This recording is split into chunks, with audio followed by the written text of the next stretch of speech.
welcome to our channel. If you've made it this far, you may be carrying an invisible weight, that nagging feeling that you're not enough, that others are always a few steps ahead of you. Maybe you wake up with thoughts that whisper that you should be more productive, more successful, happier, simply more. And in today's fast-paced world, with social media feeds displaying seemingly perfect lives, these thoughts can become chains that bind your mind, your heart, and your potential. But what if I told you that there is an ancient philosophy that has been addressing these same issues for over 2,000 years? A wisdom that not only recognizes these challenges, but offers a practical and profound path to overcoming them? Stoicism isn't just an ancient philosophy. It's a compass for navigating the storm of social comparison, anxiety, and self-doubt that characterizes our digital age. Stoic philosophers like Seneca, Epictetus, and Marcus Aurelius didn't have social media, but they deeply understood the human tendency to compare ourselves to others and seek external validation. And, most importantly, they developed concrete practices for transcending these mental traps. On this journey we'll take together today, I won't just share abstract concepts. I'll explore practical tools that you can implement in your life starting today. Tools that have helped countless people find inner peace, purpose, and genuine confidence that doesn't depend on approval of others or external metrics of success. We'll explore how to distinguish between what you can control and what's beyond your power, a distinction that can alleviate much of your anxiety. We'll explore daily practices that will transform your relationship with yourself.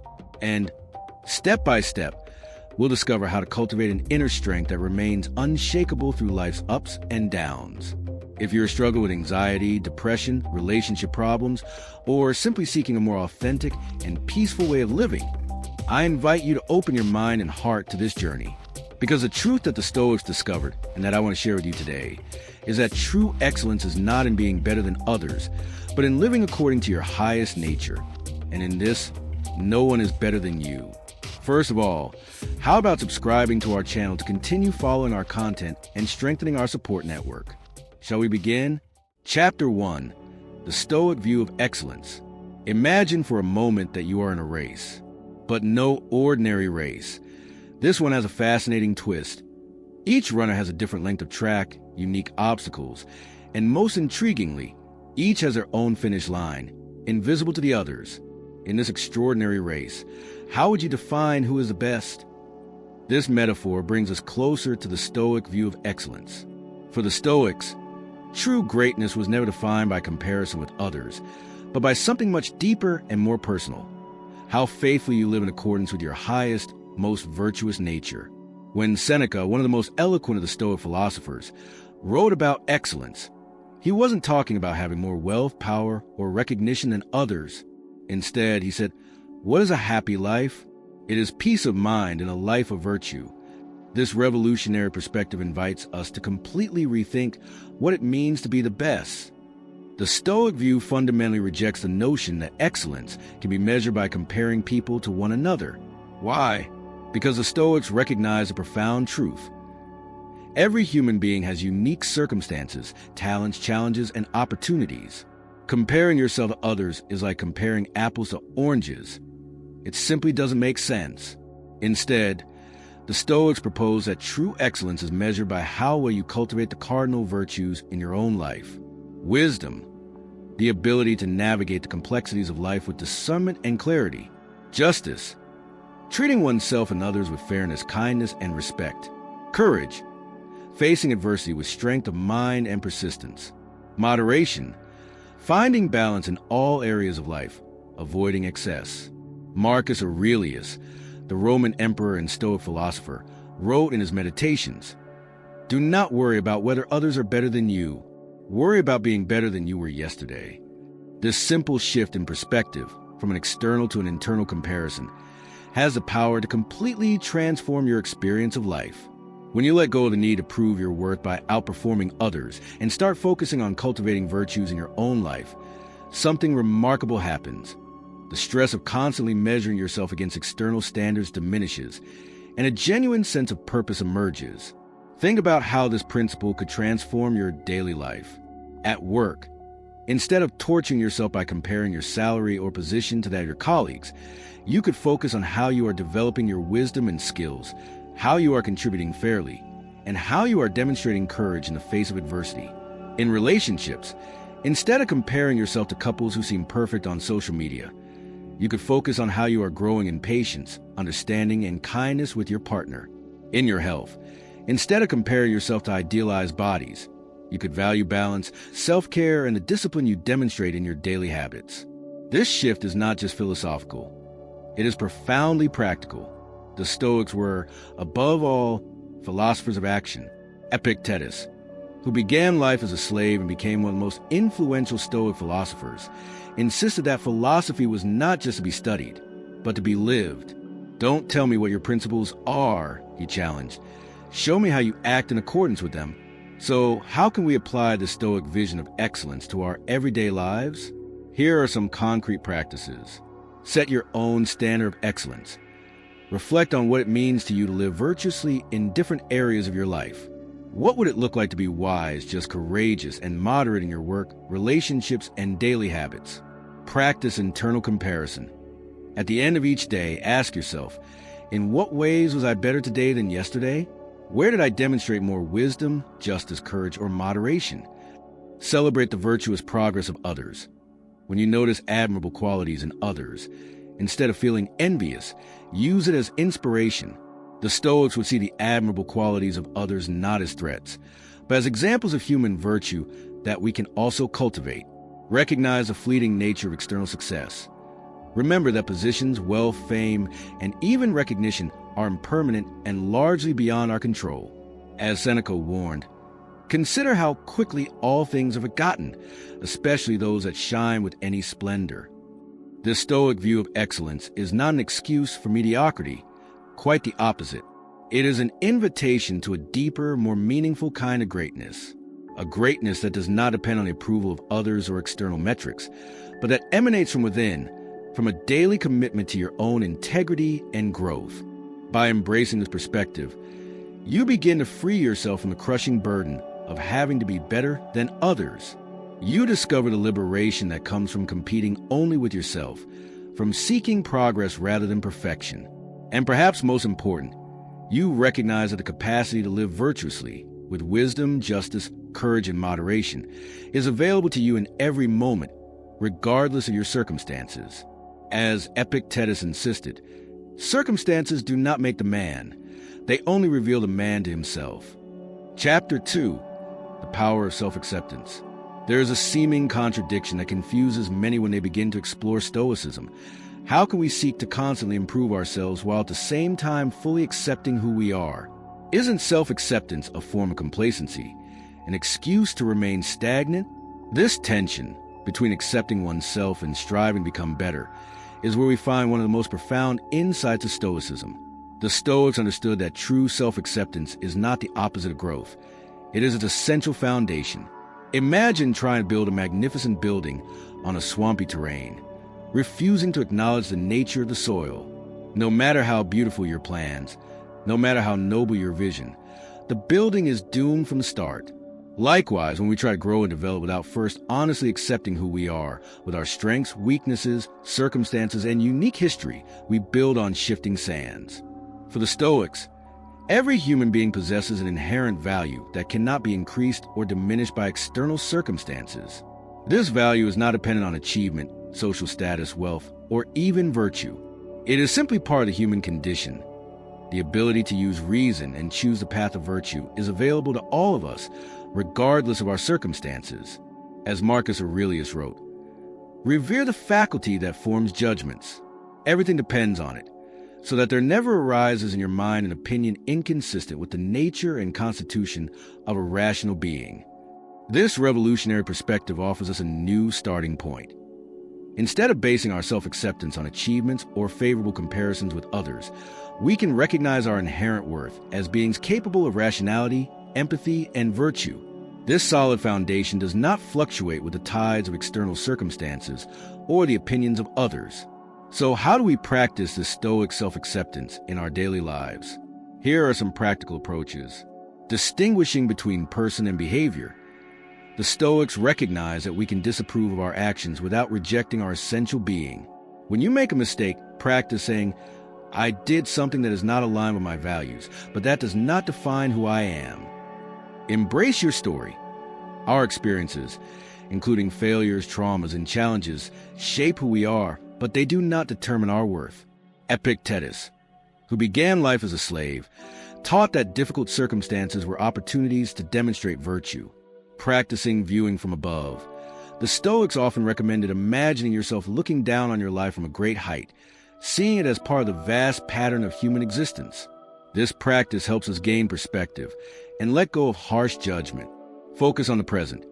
Anxiety often arises when we fixate on the past, which we cannot change, or the future, which we cannot completely control. The Stoics emphasize the importance of living in the present moment, the only place where we have the power to choose our responses. Cultivate rational self-compassion. Unlike self-pity, Stoic self-compassion recognizes that mistakes and hardships are part of the human condition. How would you treat a dear friend who is facing the same challenges as you? Probably with much more kindness than you treat yourself. It is important to understand that this self-acceptance is not passive. The Stoic philosopher Seneca compared life to a play, where we cannot choose our role, but we can choose how to play it. The wise man, he wrote, lives as long as he ought, not as long as he can. This is the crucial difference between Stoic self-acceptance and complacency. We fully accept our starting point, our circumstances, and our innate characteristics, but we actively commit to growth in areas we can influence. When you practice this kind of self-acceptance, something remarkable happens. The energy that was previously consumed by self-judgment, shame, and comparison to others becomes available for genuine growth. It's as if you stop rowing against the current of your own nature and start sailing with it, directing it with purpose. For someone struggling with anxiety, this principle can be transformative. Anxiety often feeds on the perceived gap between who we are and who we think we should be. When we accept our starting point, including our anxious tendencies, we paradoxically gain more power to change them. For those struggling with depression, Stoic self-acceptance offers a vital counterpoint to internal narratives of inadequacy and hopelessness. Accepting where you are now doesn't mean believing you'll always be there. And in relationships, the ability to accept yourself creates a foundation for more authentic connections. When we're not constantly seeking validation or hiding our imperfections, we can be present in a way that allows for genuine intimacy. There is a story about Crates, a Cynic philosopher admired by the Stoics, who had a notable physical deformity. When he noticed that people were staring at him, instead of feeling embarrassed, he exclaimed, "Don't worry about it, friends. This deformity is just an accident of nature, like a knot in an otherwise beautiful tree." This story perfectly illustrates the Stoic attitude of self-acceptance. Neither denial nor shame, but a calm recognition of our reality that allows us to move forward with dignity. By practicing Stoic self-acceptance, you're not resigning yourself to mediocrity. You're laying the strongest possible foundation for authentic growth. You're acknowledging, as the Stoics did, that you can't change the past, you can't completely control the future, and you can't alter certain aspects of your nature. But within those parameters, you have immense power to shape who you become through your daily choices. Chapter 3. Distinguishing between what is and what is not under our control.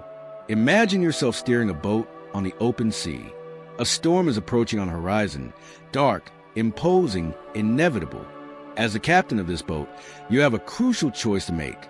Spend your energy trying to change the direction of the wind and waves, or focus all your attention and skill on adjusting the sails and rudder. This metaphor captures the essence of what is perhaps the most fundamental and transformative principle of Stoicism, the dichotomy of control. As Epictetus, a former slave and one of the greatest Stoic teachers, wrote in the opening lines of his Enchiridion handbook, some things are within our control, while others are not. Within our control are opinion, motive, desire, aversion, and, in short, everything that is properly ours. Outside our control are body, property, reputation, position, and, in short, everything that is not properly ours.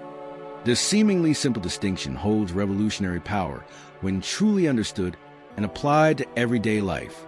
It is, at its core, a radical reallocation of our energy from what is futilely impossible to what is genuinely possible.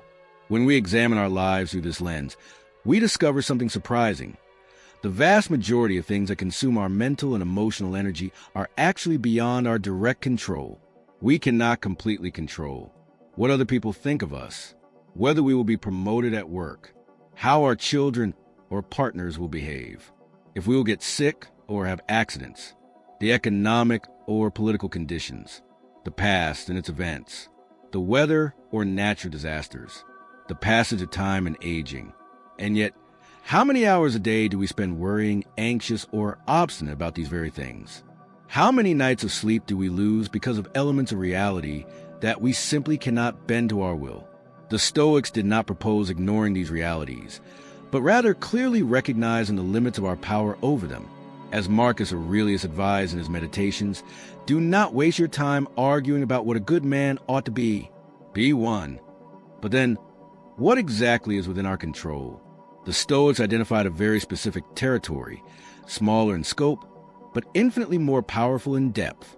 Our perceptions and judgments about events, our intentions and values, our responses and actions, our attention and focus, our attitude toward challenges. It is in this territory, the territory of our mind and our choices, that our true power lies. As Epictetus put it, it is not the things themselves that disturb us, but the judgments we make about them. To illustrate how this principle can be applied to real life, consider these situations. Situation 1.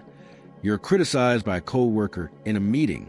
Out of your control, your colleague's opinion, the words he uses, the reactions of others. In your control, how you interpret criticism, whether you see it as a personal attack or an opportunity for growth, how you choose to respond, what lessons you draw from the experience. Situation 2. You're worried about a possible financial crisis. Out of your control, global economic conditions, central bank decisions, market trends. Under your control, your financial education, savings and investment decisions, lifestyle adjustments, development of valuable skills. Situation 3. You have a chronic health problem. Out of your control, the diagnosis itself, biological limitations, others' perception of your condition. Under your control, adherence to treatment, dietary choices, stress management, mental attitude, seeking support, adapting your lifestyle.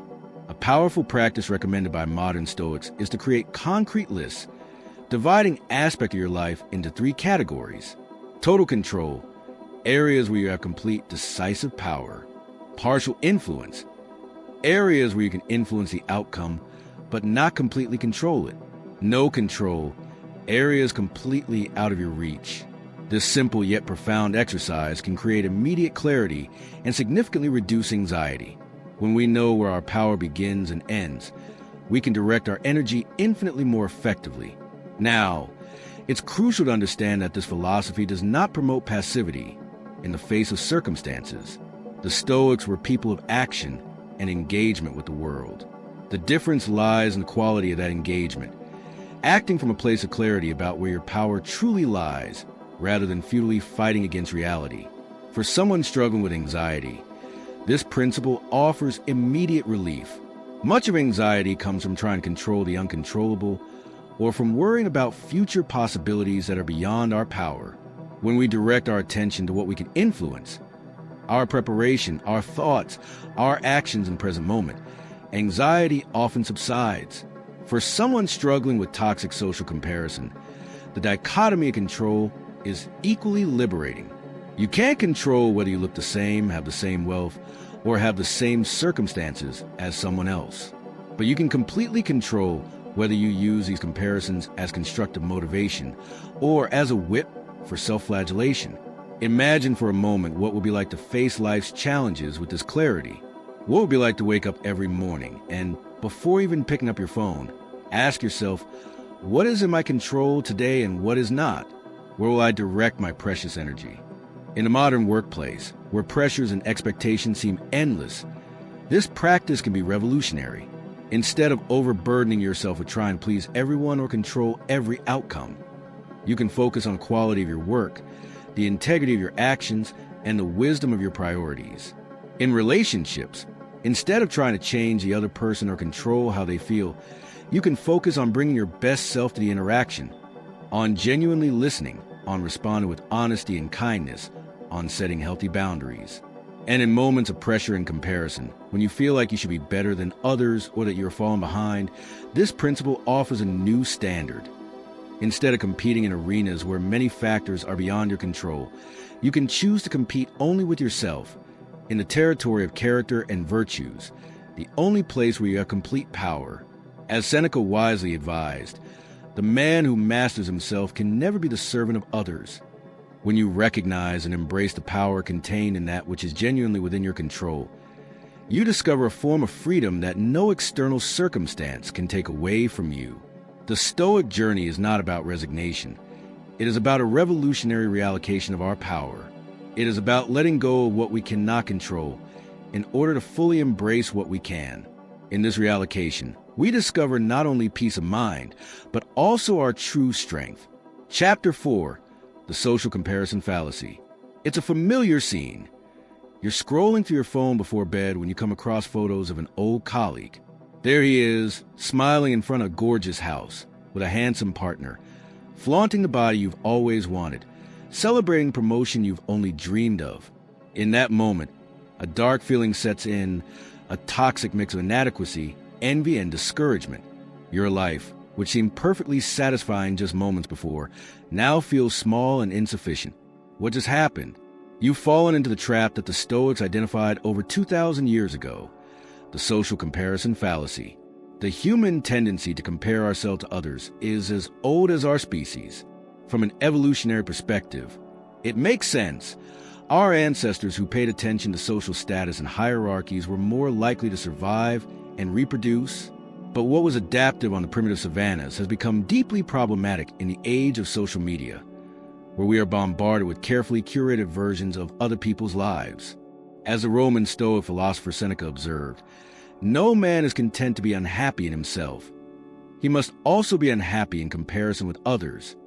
This insight, written nearly 2 millennia ago, seems prophetic in our age of constant comparison. The Stoics understood something that modern science has confirmed. Social comparison is a major source of psychological distress. Contemporary studies show that it is associated with increased anxiety and depression, decreased self-esteem and satisfaction with life, obsessive thoughts and rumination, self-destructive and reckless behaviors, deterioration of social relations. For the Stoics, the fundamental problem with social comparison was twofold. First, it leads us to value things outside our control: status, wealth, appearance, approval from others. Second, it completely distorts our perception of what constitutes a life well lived. As Epictetus warned, if you would improve, be willing to be thought foolish and senseless in external things, and do not wish to appear knowledgeable. And if some think you important, distrust yourself. This perspective invites us to ask, what really matters? The admiration of others, which is completely beyond our control, or the integrity of our character, the only thing that truly belongs to us? But the Stoics didn't just identify the problem. They also offered practical solutions. Here are some Stoic strategies for transcending the tyranny of social comparison. Recognize the incompleteness of the picture. When you compare yourself to someone else, you're only seeing a fraction of their reality. As Marcus Aurelius wisely observed, don't be disturbed by the imagination of your whole life at once. Ask yourself, how difficult is this particular task? When we see the successes of others, we rarely see the struggles, doubts, and failures that preceded them. Practice cosmic vision. The Stoics often recommended contemplating the vastness of the universe and the brevity of human life to gain perspective. When you realize that you are just one of billions of human beings on a tiny planet in a galaxy of trillions, petty comparisons lose their power. Set your own standard of excellence. Instead of accepting external standards of success, consciously define what constitutes a life well lived for you. As Seneca warned, we must define our ideal and stick to it and not wander into many paths. Not to do so is not to advance, but to go astray. Turn envy into inspiration. The Stoics did not condemn admiration for others, only the suffering that arises when that admiration turns into envy. When you encounter admirable qualities in others, ask yourself, what can I learn from this? How can I incorporate this virtue into my own life? Practice deliberate gratitude. Regularly reflect on the advantages and privileges you have, but easily take for granted when you're caught in a comparison cycle. He who is not content with what he has, Epictetus warned, would not be content with what he would have. Practicing these strategies requires constant vigilance and self-honesty. As Marcus Aurelius reminded himself, pay attention to what is before you, and you will soon see that every day you are thinking about the same old, useless things.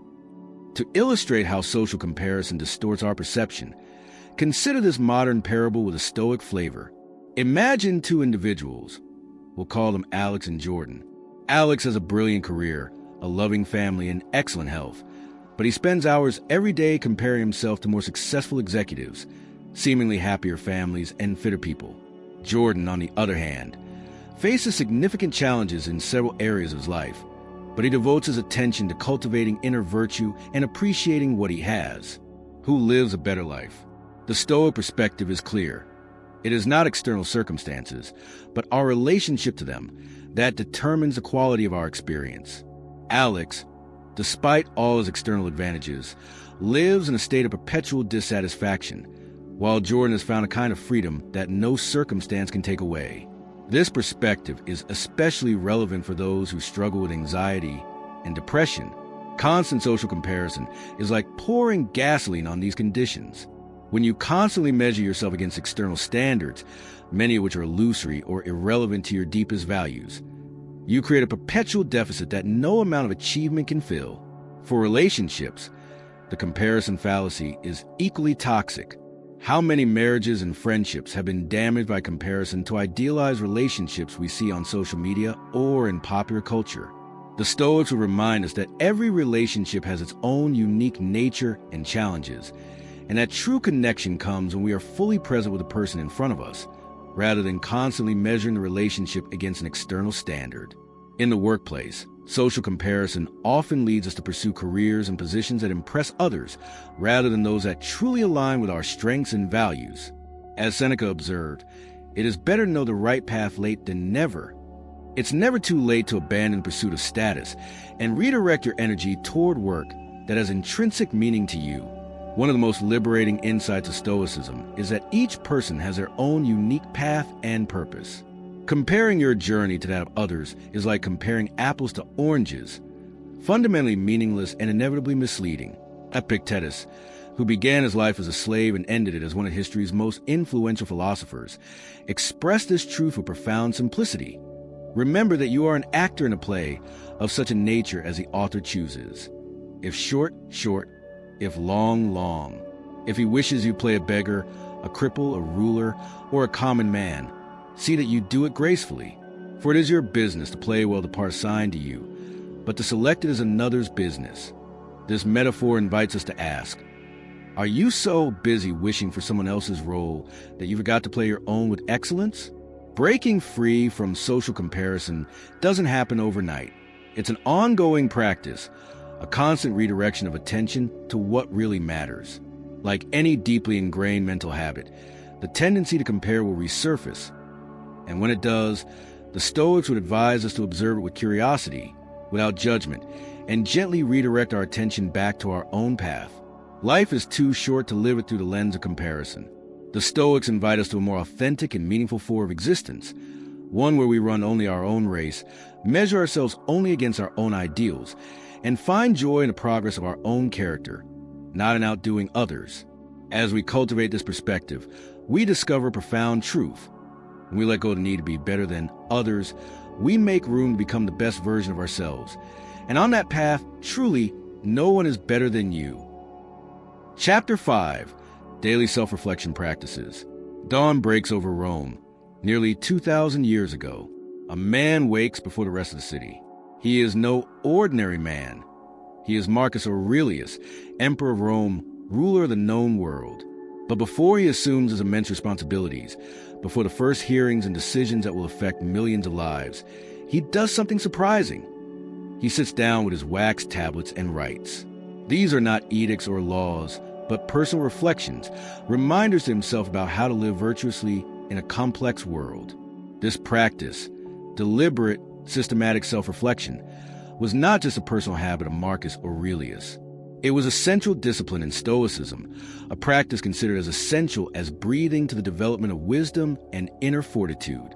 As Seneca wrote, "Give an account to yourself each day." This is what Sextius did. When the day was over and he retired for the night's rest, he would ask his soul, "What evil have you cured today? What vice have you resisted? In what respect are you better?" This Stoic tradition of daily reflection was not an exercise in self-obsession or narcissism. It was a practical tool for deliberate growth, a way of training the mind much as an athlete trains a body. It was, in essence, a method to becoming aware of unconscious patterns, and thus gaining the freedom to choose more virtuous responses. In the modern world, where distraction is constant and attention is fragmented, this ancient practice offers a powerful antidote to the tendency to live on autopilot, reacting to external events, obsessively comparing ourselves to others, and losing touch with our deepest values. Let's explore how we can implement the Stoic tradition into our contemporary lives, adapting it specifically to combat insecurities, reduce anxiety, and free ourselves from the tyranny of social comparison. The morning ritual, preparing for the day.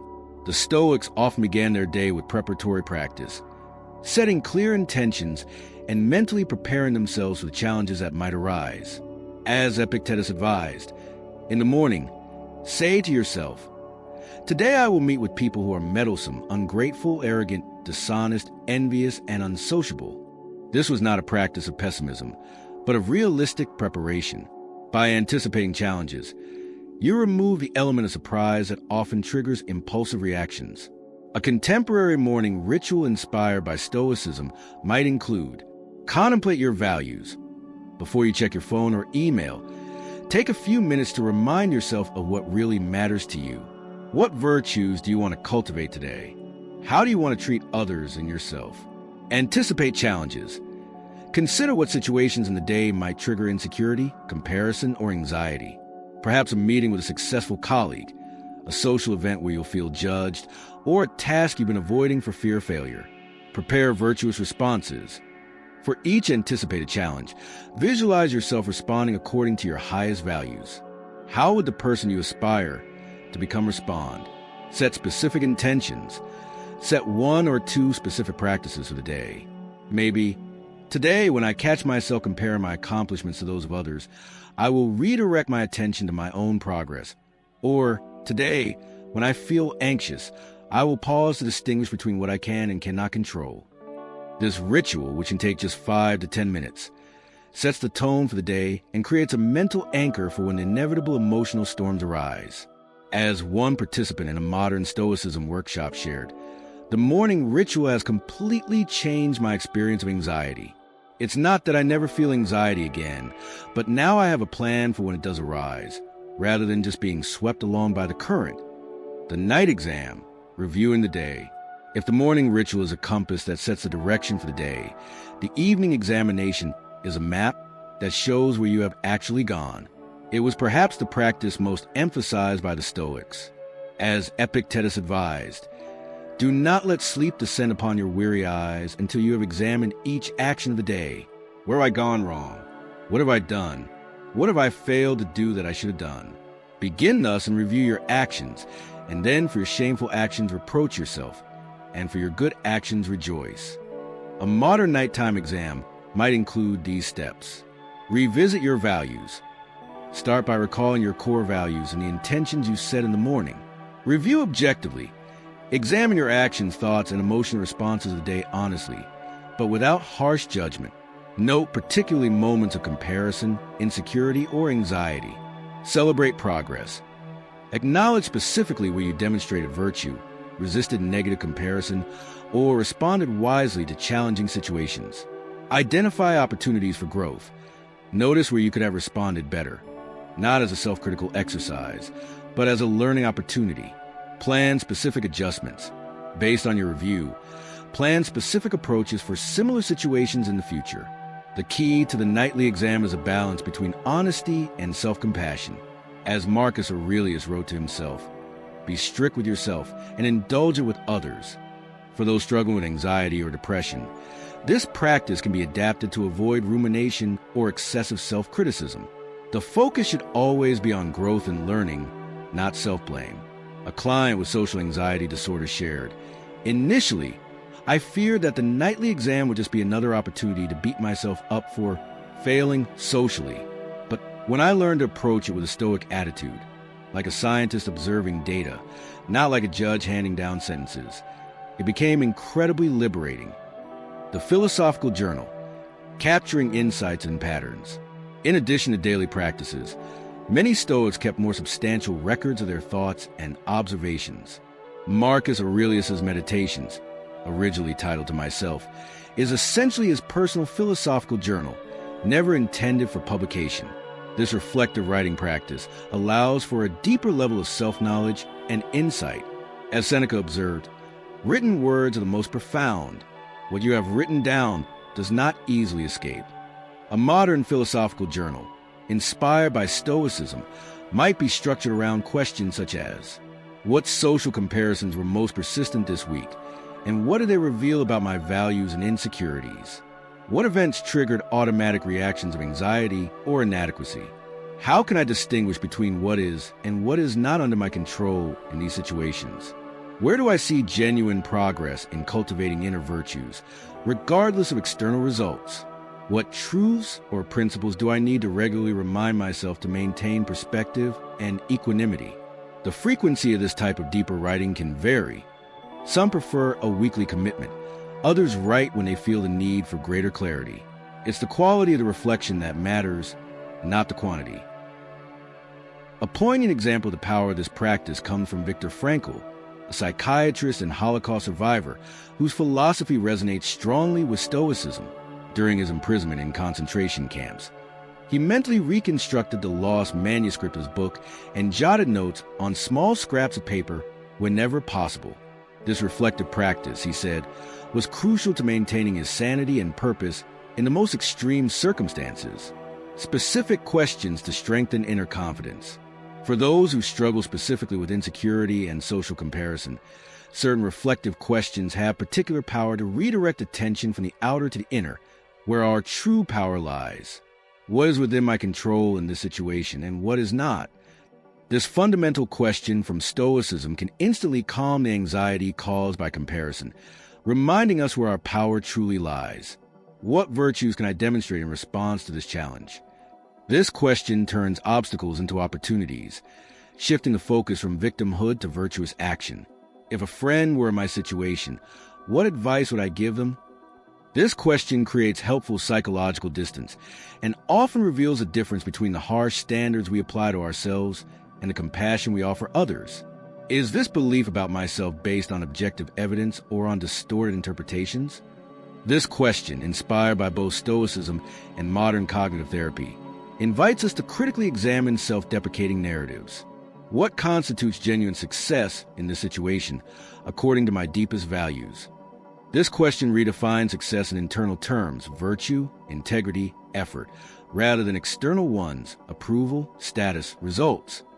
As modern Stoic practitioner Sharon LaBelle observes, the right questions have transformative power. They interrupt automatic thought patterns and create space for conscious choice, establishing an effective and consistent reflection ritual. Knowing these practices is a start, but incorporating them effectively into a busy life requires strategy. Here are some approaches to establishing a sustainable ritual. Start small. 5 consistent minutes of reflection are infinitely more valuable than an occasional hour. Start with a minimal commitment and build from there. Anchor in existing habits. Connect your reflective practices to anchors already established in your routine, right after brushing your teeth at night, with your first cup of coffee in the morning or before bed. Create visual triggers. A small object on your desk, a note on your mirror, or a reminder on your phone can serve as reminders to pause and reflect. Use tools that work for you. Although Marcus Aurelius used wax tablets, you can use a note-taking app, a physical journal, voice notes, or whatever method resonates with you. Prioritize consistency over perfection. An imperfect reflective ritual performed consistently will transform your life. A perfect practice that you do only occasionally will have limited impact. As Donald Robertson, a psychotherapist and scholar of Stoicism, has observed, Stoicism is not primarily a set of beliefs, but a set of practices. It is something you do, not just something you believe. As you cultivate these self-reflection practices, something remarkable begins to happen. You develop what the Stoics called an inner citadel, a space of clarity and stability within yourself that remains unshakable in the face of external pressures, including the pressure to compare yourself to others or seek validation through superficial metrics of success. As Marcus Aurelius wrote, "Look within. Within is a fountain of good, and it is always ready to gush forth, if you will always dig." This inner source of clarity, purpose, and genuine self-confidence is a true treasure that Stoic practices of self-reflection help us discover. And unlike external achievements or the approval of others, no one can take it away from you. Chapter 6. The concept of amor fati. Imagine yourself stuck in traffic after a long day at work. All around you, drivers are honking their horns furiously, their faces contorted in frustration visible through their windshields. Some are yelling into their phones. Others are pounding their steering wheels. The tension is palpable and contagious. But in the midst of this chaos, one person sits quietly in his car, not resigned or passive, but genuinely at peace. This driver is not wasting energy wishing the traffic would magically disappear, nor is he comparing his situation to that of people who took different routes. Instead, he has fully accepted the reality of the moment and is using the unexpected time to listen to an educational podcast. This person is practicing, perhaps unknowingly, one of the most powerful concepts of Stoicism, amor fati. Amor fati, love of fate, is an idea that found its most eloquent expression in the philosopher Friedrich Nietzsche, but whose deep roots lie in Stoic thought. It is the attitude of not just accepting everything that happens in your life, but actively embracing it, even loving it, as Epictetus taught. Do not seek to make events happen as you wish, but wish that they happen as they do, and your life will flow smoothly. This attitude may initially seem contradictory or even impossible. How can we love illness, loss, failure, or injustice? Isn't this a form of complacency or passive resignation? The Stoics would say no. Amor fati is not resignation, but active acceptance, a form of engagement with reality that acknowledges our limitations, but also our inexorable power to respond to virtually any circumstance. To truly understand this concept and its transformative power, we need to distinguish between three attitudes toward reality: resistance, fighting against what has already happened, wasting energy wishing reality were different; resignation, passively accepting circumstances with a defeated sigh, without exercising your agency; amor fati, actively accepting every element of your life, recognizing it as necessary to becoming who you are, and responding virtuously with the resources under your control. Only the third posture, amor fati, offers a path to authentic inner freedom and serenity. As Marcus Aurelius wrote in his Meditations, "Love only what happens to you and is woven into the pattern of your destiny, for what could more perfectly fit your needs?" This radical perspective invites us to a complete transformation of how we view our own story, identity, and circumstances. Rather than wishing we were someone else, with another story or another set of talents and challenges, amor fati invites us to fully embrace our unique journey. For someone struggling with anxiety, depression, or toxic social comparison, this concept offers a powerful antidote. Consider how anxiety often arises from resistance to uncertainty. We want assurances that life simply cannot provide. Amor fati invites us to embrace this uncertainty as an integral part of the human experience, not as a flaw to be eliminated. For those struggling with depression, there is often a fixation on paths not taken, past choices, or missed opportunities. Amor fati offers a radical reorientation. What if everything, including your mistakes, your struggles, and your failures, was necessary to your journey? What if, instead of mourning what could have been, you could embrace what is and what can still be? And for those stuck in the cycle of social comparison, amor fati reminds you that you have a unique journey that cannot and should not be compared to anyone else. Your specific combination of strengths, weaknesses, opportunities, and challenges is unrepeatable in human history. Embracing this is not narcissism, but a profound form of self-acceptance that paradoxically opens a door to genuine growth. As Nietzsche, deeply influenced by Stoicism, wrote, "My formula for greatness in a human being is amor fati, to want nothing different, neither forward nor backward, nor in all eternity." not merely to endure what is necessary, but to love it. The obstacle is a path. A crucial aspect of Amor Fati is the understanding that the obstacles we face are not detours from our path. They are the path. This idea is captured by the title of modern Stoic writer Ryan Holiday's book, The Obstacle is a Way, inspired directly by the words of Marcus Aurelius. The impediment to action advances action. What stands in the way becomes a way. This perspective completely transforms our relationship to challenges, failures, and setbacks. Instead of seeing them as evidence that something is wrong or that we are somehow inadequate compared to others, we can recognize them as crucial opportunities for growth and demonstration of virtue. Consider some historical figures who exemplified this attitude. Nelson Mandela turned 27 years of unjust imprisonment into a university of self-discipline and leadership, emerging not as a bitter man, but as a visionary leader capable of uniting a divided nation. Frida Kahlo, after a devastating accident that left her with chronic pain for life, channeled her suffering into art that continues to inspire millions, declaring, "Feet, what do I need them for when I have wings to fly?"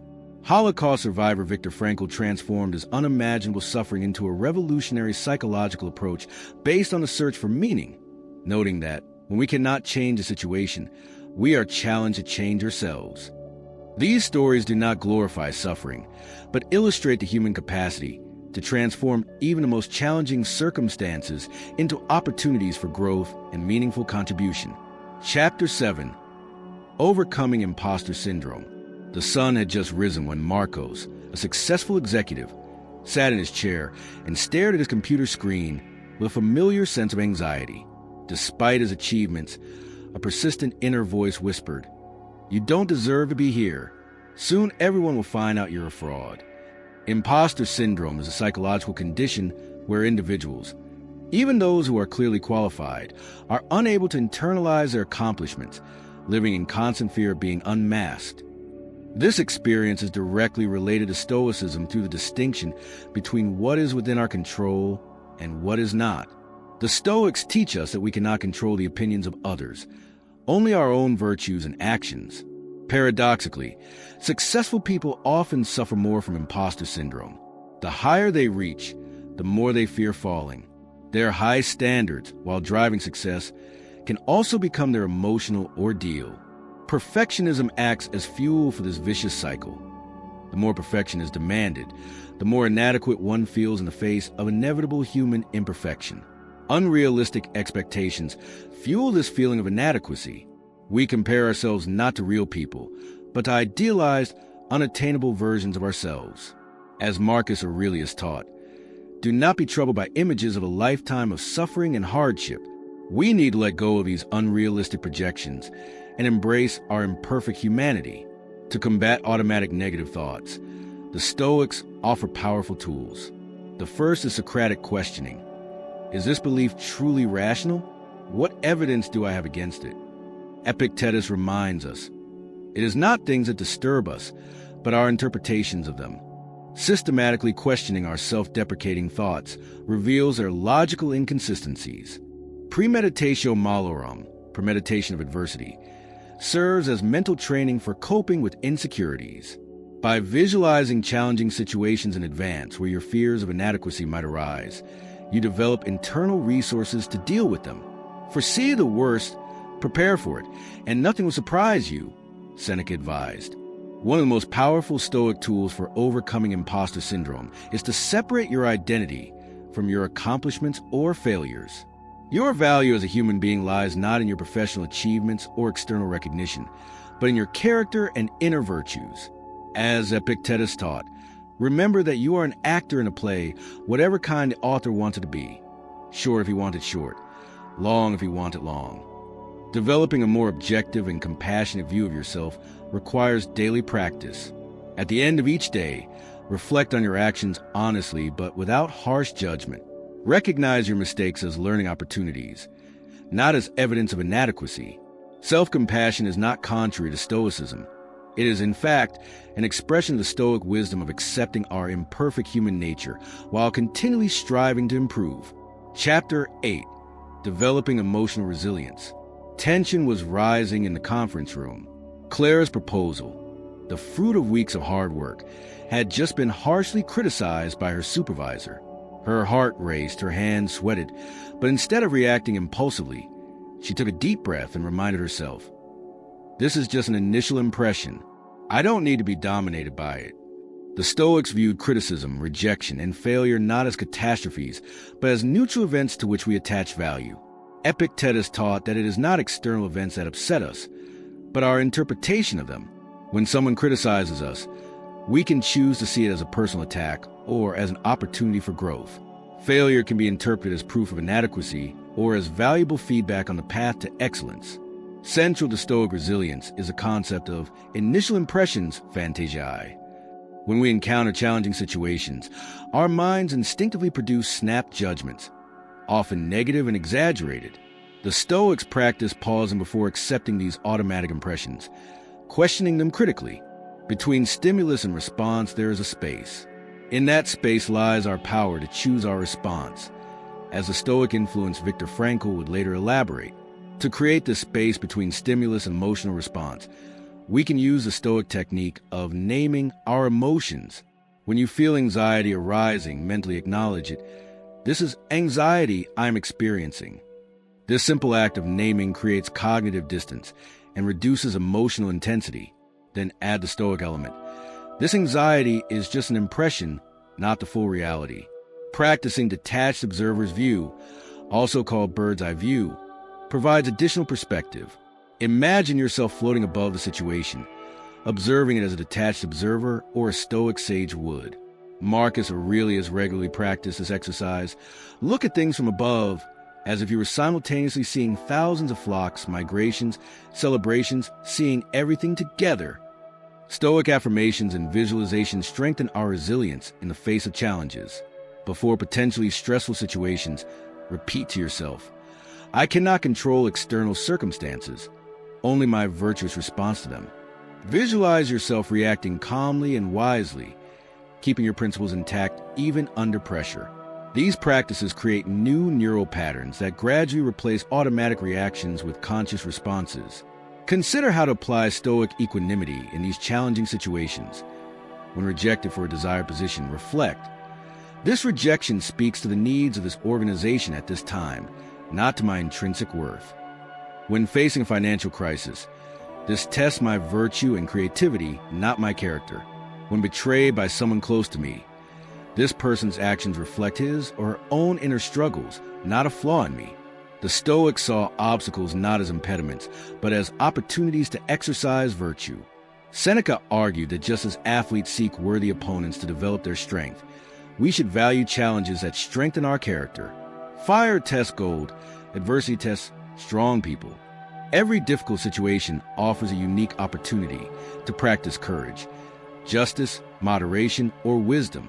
As Clara took a deep breath and calmly responded to criticism, she was turning a potentially devastating moment into a demonstration of her growing Stoic resilience, a capacity that, like a muscle, grows stronger with each challenge faced consciously. Chapter 9, Cultivating Stoic Virtues. John looked at the map of his life, full of confusing paths and crossroads. His therapist had suggested that he explore the Stoic virtues as a compass for navigating difficult times. Start with the 4 cardinals, he recommended, and watch how they transform your relationship with yourself. The 4 cardinal virtues of Stoicism, wisdom, justice, courage, and moderation, form the backbone of this practical philosophy. Cultivating them not only makes us better people, but also fosters a healthy self-image and genuine confidence that transcends life's circumstantial fluctuations. Stoic wisdom goes beyond the mere accumulation of knowledge. It is practical discernment about what really matters, distinguishing between what we can and cannot control, recognizing the relative value of external things, and applying philosophical principles to concrete situations. To develop this virtue, practice daily asking yourself, is this within my control? Is it truly worth my energy? How can I respond in accordance with rational nature? This constant questioning refines our judgment, moving us away from frivolous concerns to focus on what is truly meaningful. Justice in Stoicism refers to treating oneself and others with fairness and respect, recognizing our shared humanity. It includes honesty in relationships, equanimity in judgment, and positive contribution to the common good. To cultivate justice, practice impartiality in evaluating your own actions and those of others. When judging yourself, apply the same compassionate standards that you apply to a dear friend. When judging others, consider their circumstances and limitations with the same generosity that you would desire for yourself. Stoic courage is not the absence of fear, but the ability to act virtuously despite it. It involves facing challenges, speaking difficult truths, and remaining true to principles even when inconvenient.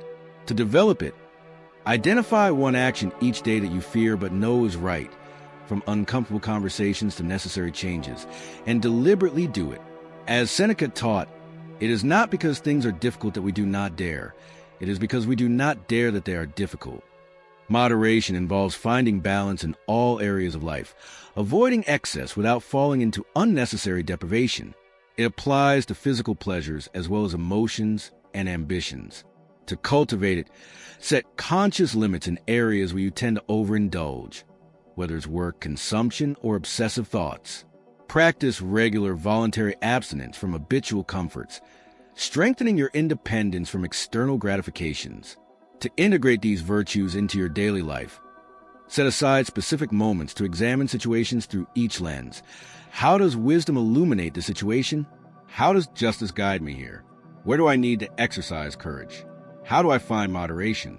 This exercise gradually transforms your thinking. Developing the virtues makes us better, not by accumulating impressive accomplishments, but by strengthening our inner character. As Marcus Aurelius observed, the best revenge is not to become like your enemy. By cultivating Stoic virtues, John discovered that his true strength lay not in external achievements, but in the quality of his character, an impregnable fortress that no external circumstances could demolish. Chapter 10, Deliberate Action. The curtains in the living room were drawn as Anna reread her notes on Stoic philosophy. Books were underlined, notebooks filled with inspirational quotes, evidence of months of dedicated study. Yet her life remained essentially unchanged. Then she came across a quote from Epictetus that awakened her. If you want to be a thinker, think. If you want to be a philosopher, show it in your actions. In Stoicism, knowledge without action has little value. The ancient Stoics did not conceive of their philosophy as a mere intellectual exercise, but as an art of living that should manifest itself in concrete behavior. Musonius Rufus, Epictetus' teacher, stated, "He who receives instruction about what he should do, but does not practice it, is like a man who plows a land but never sows." To translate philosophical principles into concrete behaviors, we must build bridges between theory and practice. Identify a Stoic concept that particularly resonates with you, such as living in accordance with nature or a more fatty, and ask yourself, what would my next hour/day/week look like if I actually embodied this principle? Translate abstract ideas into specific actions that can be implemented immediately in real-world contexts. The Stoics valued small, consistent changes over dramatic transformations.